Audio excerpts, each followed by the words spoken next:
Welcome to the Suzuki GS750 calf racer build, and yes, this week we're going to be looking at wiring. It's not that bad, to be honest with you. The loom's just had a load of cosmetic work done to it, so all the tapes, the old manufacturing tape's been taken off it, and then I've just put brand new harness tape around it just to tidy it up. So that's basically it. There are bits that are going to come later on when I'm doing the head bucket or light bucket or whatever, and then the rear section, but that'll come later on. So let's crack on and let's just get it into the bike. One more thing before we get started, before I forget. I'd like to say thank you to a fellow YouTuber who did me a shout out last week. Yeah, I've been following his channel for quite some time. He's working on a Suzuki GS750, and the amount of detail that he goes to in all his videos is incredible. He really gets stuck in and goes down to the nitty gritty in everything that he's doing, which I find is fantastic, and it's really helped out on this build as well. You know, if I don't know anything, I'll go to one of his videos. It's brilliant. It's been a massive help, and it also helped me get this channel kind of started. So it's been a bit of an inspiration for that. So the channel is Urban Monk TV. Appreciate your videos and thank you for the shout out. It's really appreciated. So let's get started.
Okay, so we're going to focus a little bit on this area of the bike because there's quite a bit of wiring going on around here, and it connects to the main loom and a few other bits and bobs. So you can see here the main loom runs down, part of it will split off and the rest will go into the electrics tray. So I'll try and break this down as best as I can. So this section of wire here comes from the points, so yeah, it pretty much runs underneath the engine, comes up here, and I've just cable tied it onto the engine bolts. So that is two wires that go to the upper loom, black and white, and we've got this boot to shield it as well. The green and yellow stripe runs to the oil pressure sensor, so that runs down here into the starter motor kind of casing, and then just here. Okay, so they're all joined up together and they'll get shielded by this boot. Okay, what else we've got down here? So bunched it all up now just to tidy up. So we've got a cable tie here just to hide it behind the frame. I've still got to tidy it up here. So if we start, so we'll start down here. So we've got the gear sensor selector. I'm not going to be using the gear selector. I also need the neutral, so I suppose I could possibly cut that off, but I've kept the neutral. I don't know. I don't want to mess with it too much, so we'll just keep it how it is, and obviously it'll just run up and it'll just give me the green light for the neutral switch. We've also got our power to the battery that will run inside starter motor casing, and then we've also got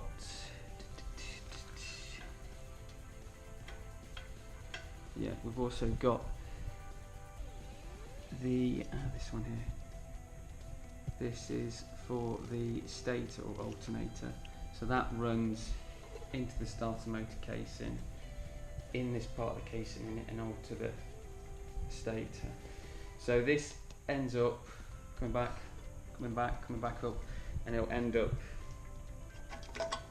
in here with the regulator rectifier. So this needs to be tidied up.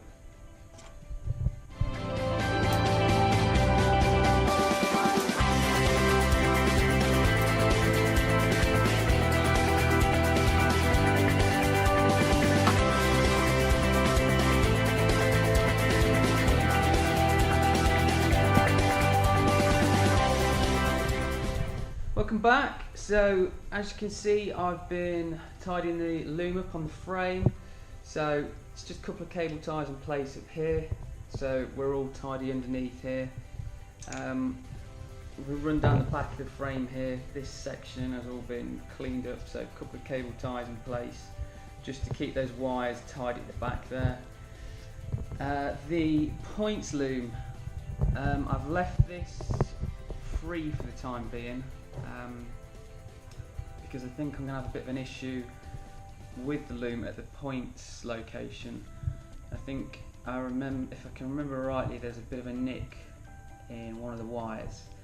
So when I come to checking the points, the gaps, we'll get into that then. I'll probably just put a new bit of loom in it. So yeah, that's left free. I can just tidy that later on.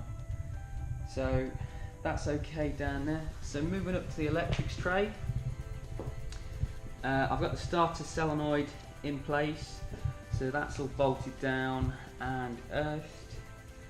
So we've got our positive feed from the starter solenoid going down to the starter, that's in, and then this will obviously go to the battery. These wires here are for the regulator rectifiers, so yeah, they should go in here, but I'm not going to use them.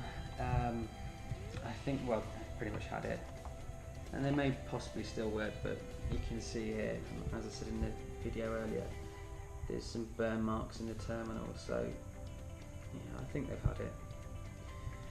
So I'm going to put a new unit in, and that'll combine both these units into one, so it'll be a lot tidier as well, so they can go. The new unit as well, I'm not going to fit it inside because they get really hot, so what I'm going to do is fit it underneath the seat here, so there'll be quite a lot of airflow here, so that'll just keep it cool, and then I'll run the wire probably through a grommeted hole here, and then we'll connect it up. Moving on to the back, I've got the indicators wired in, so I've got black from the loom going to the the left hand side, and green going to the right. I still need to put the blacks to earth, so I think what I'll do is just tuck them underneath and earth them to these frame points here. Yeah, so that's a little bit of work to be done. The white and orange wire is for the brake switch on the foot pedal, so that's got to be wired into this, so I need to tidy that up. The flash relay, that's in place, just need someone to kind of locate it. I may zip tie it there, I'm not sure yet because the battery's got to go here, so I'll have to play around with that. It might have to go in here now, I'm not sure, we'll play around. The rear loom. You can see how long the bike originally was. So yeah, this loom would have ran all the way to the brake light. So it's a good chunk of frame that's missing. It's been cut down. Anyhow, I'm not sure what I'm going to do with this yet. I'm not sure whether I'm going to have a brake light and number plates mounted on the side here, or I may mount the brake light here. Yeah, I'm not sure. Or I could put it on a tail tidy. Yeah, I'm swaying towards that at the minute, so just a tail tidy that comes out with a reg on it and maybe the brake light. So this will just stay like this for now. Yeah, and I'll clean it up when we start doing the brake light. Right, that's the wiring loom done on the bike. There's a few bits left over I need to do, tidy up, a couple of connectors and I need to put on the loom, but that's the main bulk of the loom. It's in place, and yeah, we're kind of good to go to move forward with the bits on the bike now. I think next week what we'll do is do the light bucket. There's a few more bits and bobs that need to go into that, so the dials and the warning lights, so all that electrical part needs to go in there. So yeah, we'll probably look at that. Really excited about that. Really excited because it's one of the main features on the bike that I'm really chuffed about. So yeah, looking forward to that. If you're enjoying this build series, please check out my other videos. It's greatly appreciated, and I will see you next time.